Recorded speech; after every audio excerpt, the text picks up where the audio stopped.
What is creativity? So creativity could be defined as the use of your imagination to form original ideas, especially in, producing an artistic work, whether it is music or art, whether in the digital sphere or in the physical sphere. So today we're going to talk about the book, The Creative Act, A Way of Being by Rick Rubin. And I originally got this book from the library, and I was about, I would say, a quarter of the way through it. I had to buy this book. I needed to own it. I need to be able to write in this thing and underline stuff or highlight. It is so full of his lifetime of experience with creativity and creating.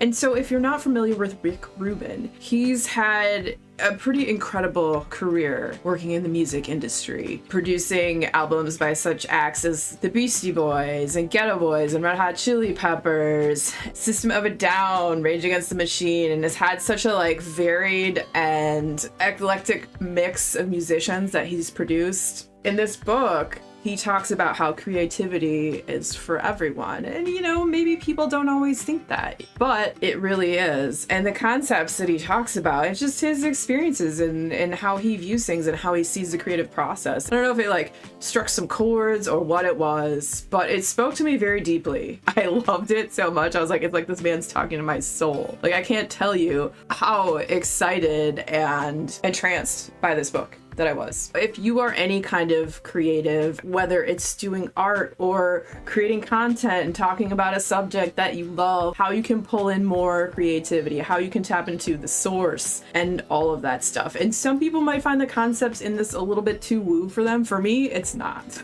because it kind of comes into everything I'm into, all the weird things and how I view things, how I see things in maybe a more out there way than other people would be, being as how I'm into some more esoteric things that one might not always be looking for, such as weird synchronicities that happen, or just having strange paranormal type events or things happen in your life. I don't know if I'm explaining how that ties into creativity, but there is a very underlying thread that goes into that. And I think a big thing of that with creativity, if you're not tapped into somewhat of the spiritual, and I'm not talking religious, this is not a religious thing, a little bit outside of yourself, where does creativity come from? Some call it the muse, as they maybe referred to it more back in the day, where you're writing a story and it seems like everything just poured out of you from somewhere else. This didn't come from you, you tapped into something, you tapped the vein, something poured through you and came out. And that's kind of what creativity is. And that's what Rick Rubin gets into.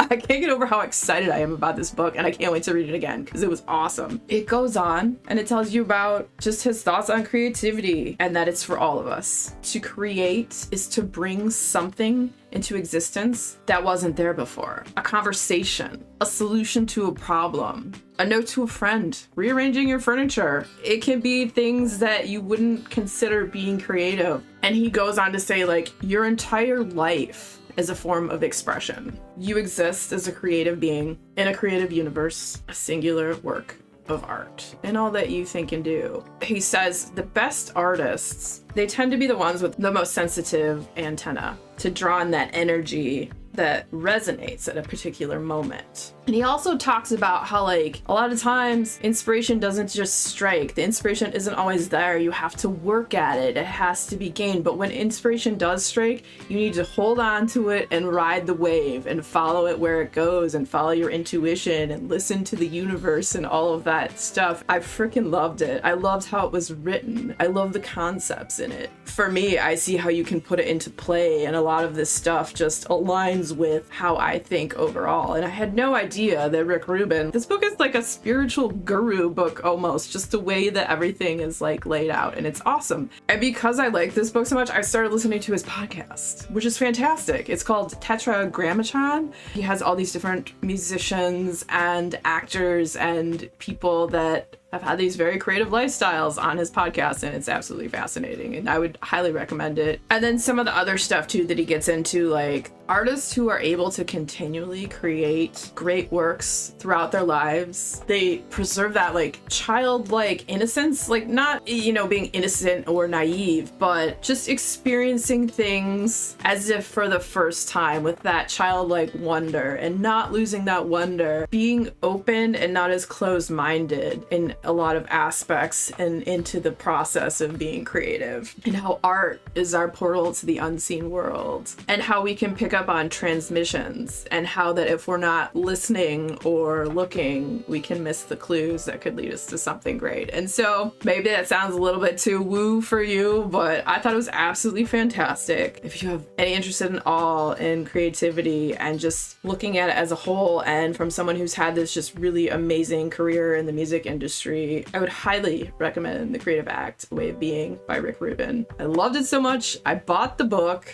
and I started listening to his podcast, and it's so good. It's so good. The episode that I just listened to on his podcast was him and John Mayer, and it's absolutely fantastic, and it's talking about the creative process, and it's just awesome. I feel like there's gonna be a bunch of Rick Rubinites popping up following his way, the way of Rick Rubin, the Creative Act, A Way of Being. It's a spiritual experience, the spirit of creativity and what have you. This is one of the best books that I have read about creativity, hands down, ever. It's individual to me, how I view things and how I am. So other people might read it and be like, Sam, this sucks, but I freaking loved it. So if you had fun hanging out today, hit that subscribe button, come back, see me again, and we'll talk about more bookish things and weird stuff.